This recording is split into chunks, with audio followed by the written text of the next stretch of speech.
भारत का इतिहास ज्ञान, विज्ञान और महान शिक्षा केंद्रों की गाथाओं से भरा है। जब भी हम प्राचीन भारतीय विश्वविद्यालयों की बात करते हैं तो हमारे मन में सबसे पहला नाम आता है नालंदा। लेकिन क्या आप जानते हैं कि प्राचीन मगध की इसी पावन धरती पर एक और ऐसा महान विश्वविद्यालय था जिसे नालंदा का सगा भाई कहा जाता था। एक ऐसा संस्थान जहां की लाइब्रेरी की आग हफ्तों तक नहीं बुझी थी और जहां के विद्वानों ने पूरे तिब्बत और मध्य एशिया की संस्कृति को बदल कर रख दिया था। हम बात कर रहे हैं विक्रमशिला विश्वविद्यालय की। आज जहां केवल ईंटों के ढेर और ढह चुके स्तूप नजर आते हैं, वहां कभी हजारों विदेशी छात्र तंत्र विद्या, तर्कशास्त्र और दर्शन की गूढ़ बातें सीखने आते थे। नालंदा को तो दुनिया ने याद रखा, लेकिन विक्रमशिला वक्त की धूल में कहीं खो गया। आखिर क्या कारण था कि इतिहास के पन्नों से इस भव्य केंद्र का नाम लगभग मिटा दिया गया? क्यों इस महान विद्या के मंदिर को बख्तियार खिलजी की नफरत का सामना करना पड़ा था? आज के इस विशेष एपिसोड में हम भागलपुर की मिट्टी में दबे उस गौरवशाली अतीत को खुरचेंगे और जानेंगे विक्रमशिला के उत्थान और उसके अत्यंत दुखद अंत की पूरी कहानी। विक्रमशिला की कहानी शुरू होती है 8वीं शताब्दी के उत्तरार्ध में, जब उत्तर भारत में पाल राजवंश का शासन था।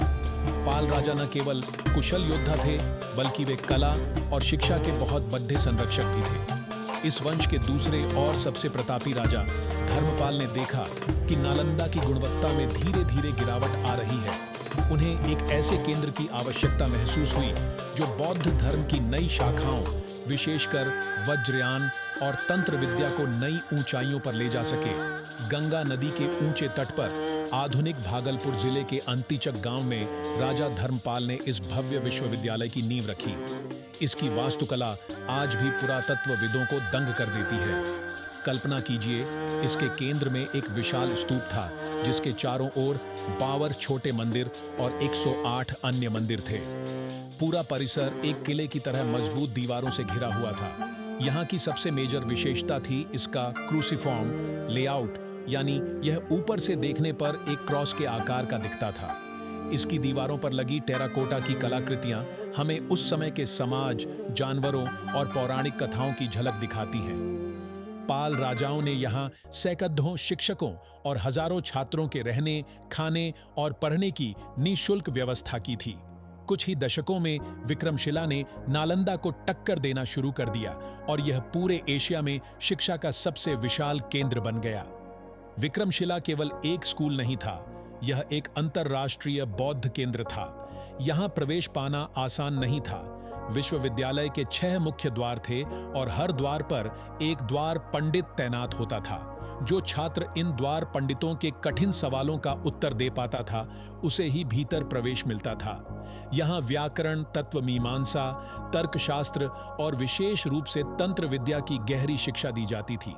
लेकिन विक्रमशिला का सबसे विशाल योगदान था तिब्बत के साथ उसका अटूट संबंध। यहाँ के सबसे प्रसिद्ध विद्वान थे अतिशा दीपांकर श्रीज्ञान। वे विक्रमशिला के कुलपति या हेड थे।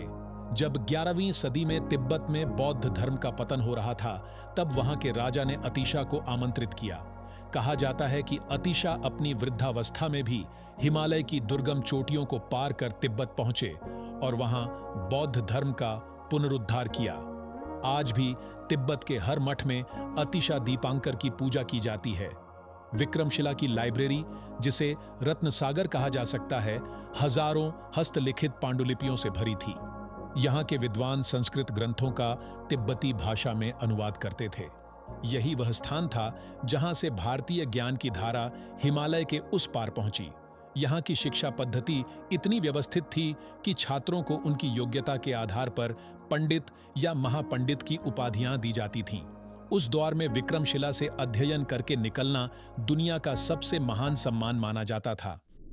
लेकिन इस ज्ञान के मंदिर की किस्मत में एक काला साया मंडरा रहा था। 12वीं शताब्दी के अंत में तुर्क सेनापति इख्तियारुद्दीन मोहम्मद बिन बख्तियार खिलजी अपनी सेना लेकर बिहार की ओर बढ़ा। खिलजी का मुख्य उद्देश्य केवल सत्ता नहीं, बल्कि यहाँ की संस्कृति और शिक्षा को मूल से मिटाना था। सन 1193 के आसपास खिलजी की नजर विक्रमशिला की विशाल किलेनुमा दीवारों पर डढ़ी।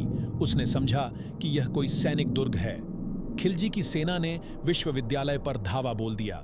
वहां मौजूद हजारों निहत्थे बौद्ध भिक्षुओं और छात्रों को बेरहमी से मौत के घाट उतार दिया गया।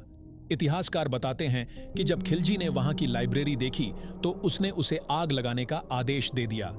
वह आग इतनी भयानक थी कि महीनों तक धुआं आसमान में छाया रहा। सदियों की मेहनत से लिखी गई दुर्लभ पांडुलिपियां राख बन गईं। विज्ञान, गणित, औषधि और दर्शन का वह खजाना जो भारत की विरासत था, हमेशा के लिए खो गया।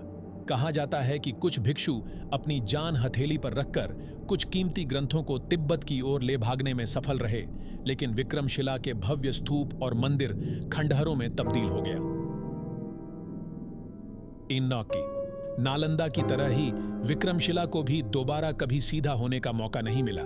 वह ज्ञान की भूमि जो कभी मंत्रों के उच्चारण से गूंजती थी, अब चीखों और सन्नाटे में डूब गई। सदियों तक ये खंडहर मिट्टी के नीचे दबे रहे।